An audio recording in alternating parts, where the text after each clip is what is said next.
Hello students and welcome to the lecture of paper 2, that is programming technique and introduction to C. Let's see the content of this lecture. So content of this lecture, we are in unit 3, that is introduction to C, and topic of this lecture is input and output statement in C. In that we are going to see formatted input output and unformatted input output. ये हमारे unit 3 का last topic है. इसके जो previous lectures थे उसमें हमने देखा था इंट्रोडक्शन टू सी के topics, that is C character set, keywords, constant, variables, data types, type casting and operators and expression. In operators and expression we have seen arithmetic, relational, logical, assignment, increment, decrement operator, updating assignment, conditional operator, special operators, and this is the last topic of this unit, that is input and output statements in C. We are going to see in this lecture. So let's start with this topic, input and output statement in C, with the first topic, that is formatted input and output. So first of all, what is input and output statement? So input and output statement establish a communication between user and program.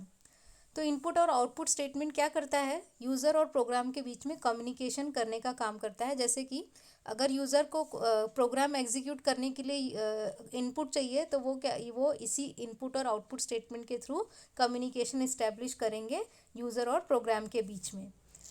क्योंकि कोई भी programme अगर हम execution कर रहे हैं, कई बार क्या होता है कि हम लोग प्रोग्राम के अंदर ही इनपुट दे देते हैं, तो वो हमें क्या करेगा, डायरेक्ट रिजल्ट प्रोवाइड करेगा. लेकिन अगर हमने इनपुट नहीं दिया है तब हमें उसके लिए इनपुट और आउटपुट स्टेटमेंट्स का यूज़ करना पड़ेगा. Input statement are use to read necessary data for program through keyboard और through data files created earlier. Input statement क्या करती हैं? डेटा रीड करती हैं कीबोर्ड के थ्रू. डेटा जो हम डेटा इनपुट करते हैं कीबोर्ड के थ्रू, वो रीड करने का काम करती है इनपुट स्टेटमेंट. और एनी फाइल क्रिएटेड अर्लियर, जो कोई भी फाइल अगर पहले से क्रिएटेड है उसका डेटा वो एज अ इनपुट यहाँ से ले सकते हैं. Output statement are use to display the message और रिजल्ट आइदर ऑन स्क्रीन और टू द डेटा फाइल और to print in a formatted manner. Output statement, जैसे इनपुट स्टेटमेंट क्या करता है, कीबोर्ड से डेटा लेने का काम करता है, रीड करने का काम करता है, वैसे ही आउटपुट स्टेटमेंट क्या करती है, मैसेज डिस्प्ले करने का काम करती है और रिजल्ट डिस्प्ले करने का काम करती है स्क्रीन के ऊपर या फिर डेटा फाइल में, या फिर उसे प्रिंट करने के लिए फॉर्मेटेड मैनर में. Unlike other high level language, C language input and output operation carried through its built in function. जैसे बाकी लैंग्वेजेस में है, जैसे इनपुट और आउटपुट फंक्शंस बिल्ट इन होते हैं, वैसे ही सी लैंग्वेज के अंदर भी बिल्ट इन फंक्शंस है इनपुट और आउटपुट स्टेटमेंट के लिए, जैसे कि प्रिंटफ और scanf. So each program that uses input output function must includes a statement. तो जब हम ये इनपुट आउटपुट स्टेटमेंट अगर हमारे प्रोग्राम में यूज़ कर रहे हैं तो उसके पहले हमें यहाँ पर दो फाइल्स जो हैं वो इंक्लूड करनी पड़ती हैं, that is stdio.h and conio.h, या फिर दोनों को भी हम कर सकते हैं. तो stdio.h मतलब स्टैंडर्ड इनपुट आउटपुट, और h.h का मतलब ये हेडर फाइल्स हैं जो पहले ही एक इंक्लूड नाम के फोल्डर में रहती है, जो हम प्री प्रोसेसर के साथ में लगा के उसको बिफोर स्टार्ट द प्रोग्राम ये हेडर फाइल्स जो है हम इंक्लूड करते हैं हमारे प्रोग्राम में. तो हैश इंक्लूड stdio.h और हैश इंक्लूड conio.h, या फिर both header files at the beginning, program के स्टार्टिंग में ही हमें इनको इंक्लूड करना होता है. C provides function for accepting data and displaying result. यहाँ पर बिल्ट इन फंक्शंस है, जैसे अभी थोड़ी देर पहले बोला था कि सी के पास बहुत सारे बिल्ट इन फंक्शंस हैं, तो वो डेटा एक्सेप्ट करने के लिए और डिस्प्ले करने के लिए सी लैंग्वेज के पास पहले से ही बिल्ट इन फंक्शंस प्रेजेंट है, जैसे कि प्रिंटफ और scanf. So there are two types of input output library function for accepting and displaying data. Data accept करने के लिए, डेटा डिस्प्ले करने के लिए सी के पास इनपुट आउटपुट लाइब्रेरी फंक्शंस है बहुत सारे. तो हम देखते हैं इस डायग्राम के थ्रू कि कौन से फंक्शंस हैं. तो इनपुट आउटपुट स्टेटमेंट्स है, पहला है इसमें फॉर्मेटेड इनपुट आउटपुट और दूसरा है unformatted input output. Formatted input output में स्कैनफ और प्रिंटफ ये बिल्ट इन फंक्शंस हैं, पहले से ही बिल्ट इन है, जिनका काम हम हमारे प्रोग्राम में करते हैं इनपुट और आउटपुट के लिए. Scanf for input, printf for display the result और मैसेज. अनफॉर्मेटेड इनपुट आउटपुट में भी दो टाइप्स हैं, पहला है single character input output and second is string input output. Single character input output is also divided in two parts, that is get ch, get char, get che, put ch and put char. same as string input output also in two parts, gets and puts. So this is a figure of console input output function. तो अगर आपको exam में question पूछता है input output statements के लिए, तो वहाँ पर आपको ये डायग्राम वहाँ पर बनाना होगा. नेक्स्ट देखते हैं. Next is formatted input output function. अब हम जो डायग्राम हमने अभी देखा उसी को हम अभी यहाँ पर डिटेल में देख रहे हैं. Formatted function allows you to print the data in a way that you select, that is with the number where to print, and C language provides scanf and printf as a formatted input and output statement. Formatted function क्या करता है, ये आपको print करने के लिए data, print the data in a वे, जैसा आप उसको प्रिंट करना चाहते हो, डिस्प्ले करना चाहते हो, वैसा फंक्शन जो है उसी तरीके से आप इसके अंदर अपना मैसेज और रिजल्ट जो है वो रिप्रेजेंट कर सकते हो. कि विड्थ कितना होना चाहिए, नंबर कितने, वेयर टू प्रिंट, कहाँ पे प्रिंट करना है, ये सारी चीज़ें फॉर्मेटेड फंक्शन के अंदर आती हैं. तो formatted function allows you to print the data in a way that you select. जैसा आपको चाहिए वैसा आप डेटा यहाँ से प्रिंट कर सकते हो. जैसे कि विड्थ कितनी होनी चाहिए, नंबर कितना होना चाहिए और कहाँ पे प्रिंट होना चाहिए, ये सारी चीज़ें सी लैंग्वेज के फॉर्मेटेड इनपुट आउटपुट फंक्शन में हम कर सकते हैं. तो यहाँ पर दो फंक्शन है फॉर्मेटेड के अंदर. पहला है स्कैनएफ और दूसरा है printf. Scanf for input and printf for output. तो स्कैनएफ फर्स्ट ऑफ ऑल हम देखते हैं. Scanf function, scanf is a predefined function in stdio.header header file.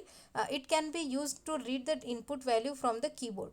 Scanf जो फंक्शन है ये प्रीडिफाइंड फंक्शन है सी लैंग्वेज के अंदर, जो कि किसके अंदर रहता है, stdio.h. stdio.h मतलब standard input output header file. It can be use to read, ये डेटा रीड करता है कीबोर्ड के थ्रू. एंड स्कैनएफ का सिंटेक्स देखते हैं. Scanf format specifier ampersand value 1 ampersand value 2. तो यहाँ पर हम देख रहे हैं format specifier. What is format specifier? Just like कि इंटीजर प्रिंट करना है, कि फ्लोट प्रिंट करना है, कि डबल करना है, लॉन्ग डबल करना है, क्या करना है वो हम फॉर्मेट स्पेसिफायर के थ्रू बताएंगे. एंड एम्परसेंट वैल्यू, एम्परसेंट जो है ये है एड्रेस ऑपरेटर, जो एड्रेस बताने का काम करेगा कि इस वेरिएबल को कहाँ रखा है और उसके जगह पे कौन सी वैल्यू इनपुट है. तो एग्जाम्पल ऑफ स्कैनएफ फंक्शन देखते हैं. Int a float b scanf. %d and %f these are the format specifier. जो हमने यहाँ पे %d ये इंटीजर के लिए यूज़ किया है, %f हमने फ्लोट के लिए यूज़ किया है, ये जो है ये फॉर्मेट स्पेसिफायर है. %a and %b. तो जब भी हमें वेरिएबल स्कैनएफ फंक्शन के अंदर हम इनपुट लेते हैं तब हमें उसका एड्रेस भी पता होना चाहिए. इसके लिए %a और %b का यूज़ हम यहाँ पर करते हैं, प्रीफिक्स यूज़ करते हैं एम्परसेंट को वेरिएबल के पहले. In the above syntax format specifier is a special character. ये एक स्पेशल कैरेक्टर है in the C language and use to specify the data type of a value. इससे क्या पता चलता है, डेटा टाइप. जैसे कि %d है, %d से क्या पता चल रहा है कि ये जो वैल्यू है ये इंटीजर टाइप की है.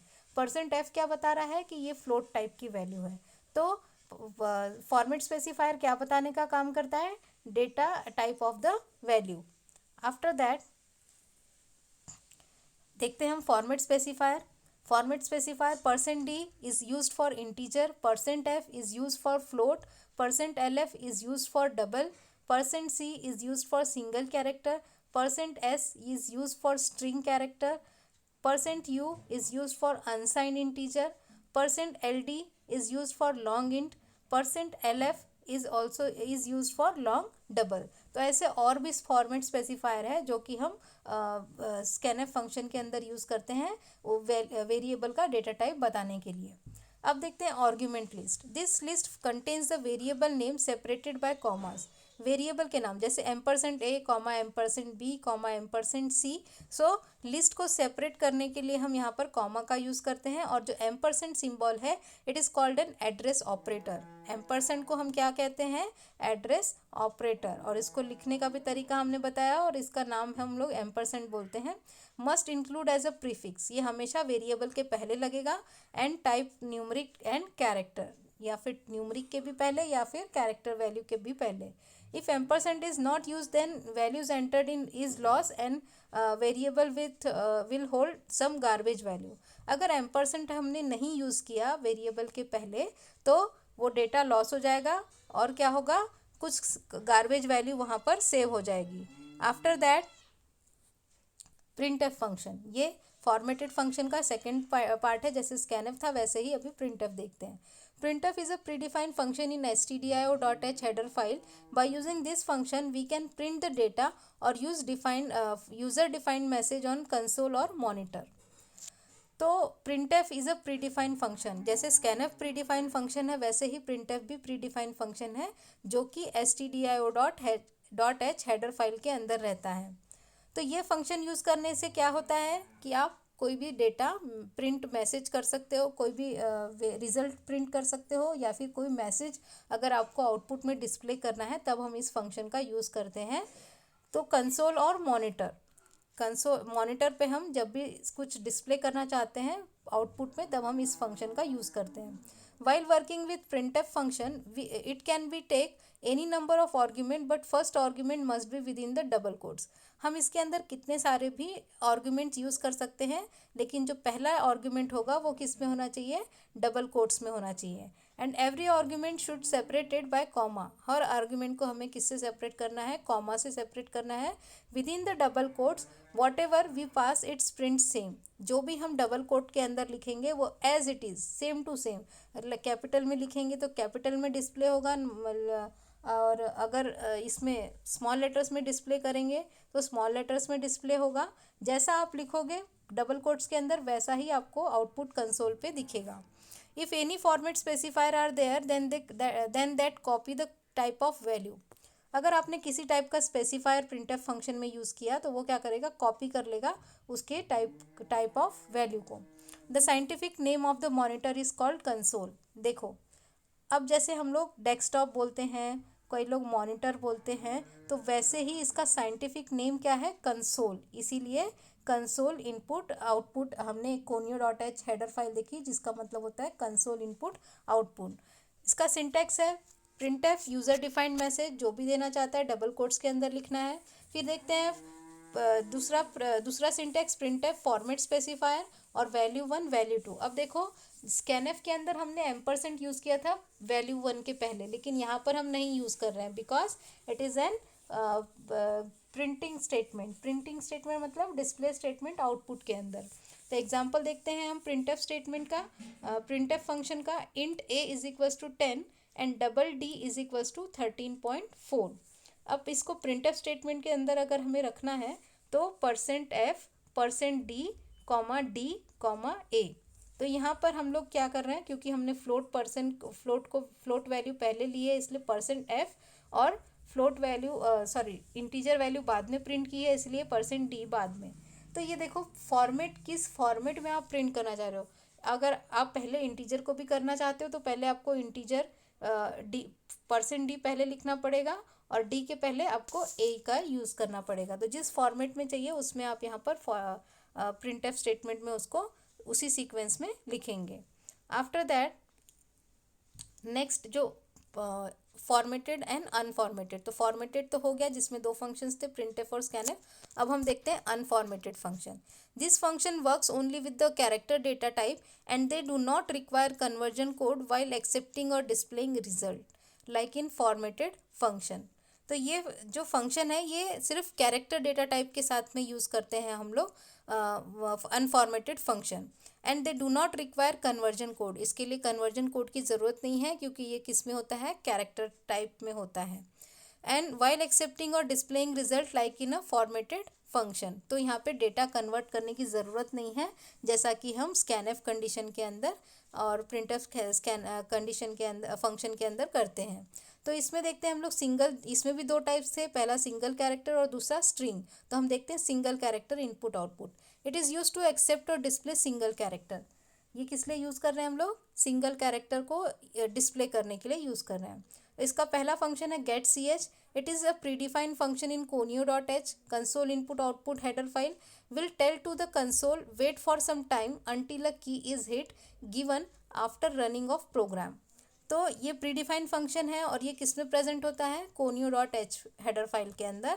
ये क्या बता रहा है, tell to the console wait for some time. थोड़ी देर के लिए रुको. किसको, कंसोल को. Console is the scientific name of monitor. So until a key is hit, enter key जब तक हम प्रेस नहीं करेंगे तब तक वो उसको बोलता है वेट करो प्रोग्राम को रन करने के लिए, after running of program. By using this function we can read a character directly from the keyboard. इस फंक्शन का यूज़ करके हम डायरेक्टली कीबोर्ड से डेटा रीड कर सकते हैं या फिर इंसर्ट कर सकते हैं. Generally get C H function in C are placing at end of the program. हमने हमेशा देखा है कि C L R S C R हम लोग डिक्लेरेशन के बाद यूज़ करते हैं और गेट सी एच हम कहाँ यूज़ करते हैं, सबसे आखिरी में प्रोग्राम के. So it is place at the end of the program after printing the output on screen. Syntax variable is equals to get C H. Example char c, c is equals to get C H. तो ये इसका example हुआ. अब देखते हैं next जो function है unformat single character input output के अंदर, that is get C H E. This function is useful to accept a single character that is typed without waiting for enter key to be pressed. The character that is typed is echoed on the screen. अब देखो वो get ch था, ये get che है, echo हो रहा है किसका, जो भी कैरेक्टर हम इंसर्ट कर रहे हैं कीबोर्ड के थ्रू उसका इको होगा स्क्रीन के ऊपर. So this function is useful to accept a single character accept करता है ये विदाउट वेटिंग. पिछले वाले में गेट सी एच में क्या करता है, वो वेट करता है, लेकिन गेट सी एच ही क्या करता है, ये वेट नहीं करता है. Without waiting for enter key to be pressed, waiting enter key का वेट प्रेस करने का वेट ये नहीं करता है. And the character that is typed in this eco on the screen, जो भी कैरेक्टर आप यहाँ पर टाइप करोगे वो इको होगा स्क्रीन के ऊपर. It takes no parameter and it returns a value that is accepted through keyboard. इसके अंदर कोई पैरामीटर्स नहीं होते हैं और ये सेम वैल्यू डिस्प्ले करेगा जैसा कि आपने कीबोर्ड के थ्रू से एंटर किया हुआ है. This function found in the conio.h, ये भी conio.h हेडर फाइल में ही मिलता है. इसका सिंटेक्स है variable is equals to get C H E. After that third is get char और F get char function. This is a predefined function in C language which is available in stdio.h header file. पहले के जो दो functions थे get C H और get C H E, ये दोनों conio.h में थे. अब ये जो गेट केयर और एफ गेट केयर है ये stdio.h हेडर फाइल के अंदर मिलते हैं. And using this function we can read a single character from keyboard and store in a character variable. ये डेटा रीड करने का काम करता है, सिंगल कैरेक्टर रीड करने का काम करता है फ्रॉम कीबोर्ड और इसको स्टोर करता है वेरिएबल के अंदर, कैरेक्टर वेरिएबल के अंदर. Where when we want to read a number of character from keyboard the store all the data in a character array. अगर हम बहुत सारे डेटा इनपुट ले रहे हैं कीबोर्ड के थ्रू, तो हमें वहाँ पर उसे किस में प्लेस करना चाहिए, कैरेक्टर एरे में. A difference between getChar और fgetChar is a macro while fgetChar is a function. getChar जो फंक्शन है ये मैक्रो है और fgetChar जो है ये इज अ फंक्शन. सिंटेक्स है इसका variable is equals to getChar function. After that next function is putch. ये भी सिंगल इनपुट आउटपुट फंक्शन का ही उसी का फंक्शन है, ये सिंगल इनपुट आउटपुट कैरेक्टर के का ही फंक्शन है, that is putch function. And this function is useful to print one character on screen and this function found in the conio.h header file. एक कैरेक्टर प्रिंट करने के लिए हम इसका यूज़ करते हैं after execution and this function is found in conio.h. ये भी conio.h में पाया जाता है. इसका सिंटेक्स देखते हैं, putch कैरेक्टर कांस्टेंट वेरिएबल. अब देखो गेट हम बोल रहे हैं यूज़र से गेट करना और पुट कहाँ करना है, तो ये putch डिस्प्ले करने के लिए हम putch स्टेटमेंट फंक्शन का यूज़ करते हैं. तो कैरेक्टर सी, इसका एग्जांपल है character c, syntax is putch character constant और वेरिएबल सेमीकोलन. एग्जांपल है char c semicolon c is equals to get C H E और putch गेट सी एच और सेमीकोलन और putch सी. अब सी जो भी होगा कैरेक्टर डिस्प्ले होगा, जो भी वैल्यू हम वहाँ पर इंसर्ट करेंगे वो वहाँ पर लास्ट में एग्जीक्यूशन के बाद उसको प्रिंट करेगा, गेट करने के बाद पुट करेगा. After that number 5 is putchar and this is the last single input output statement. putchar function और fputchar function. This function is useful to print one character on screen, एक character screen के ऊपर print करने के लिए हम इसका use करते हैं। And this function found in the stdio.h header file, ये भी stdio.h हेडर फाइल के अंदर पाया जाता है। इसका सिंटेक्स है put char character constant variable, same as that of put ch। After that next is second part जो था वो था स्ट्रिंग इनपुट आउटपुट। फॉर्मेटेड था, अनफॉर्मेटेड था।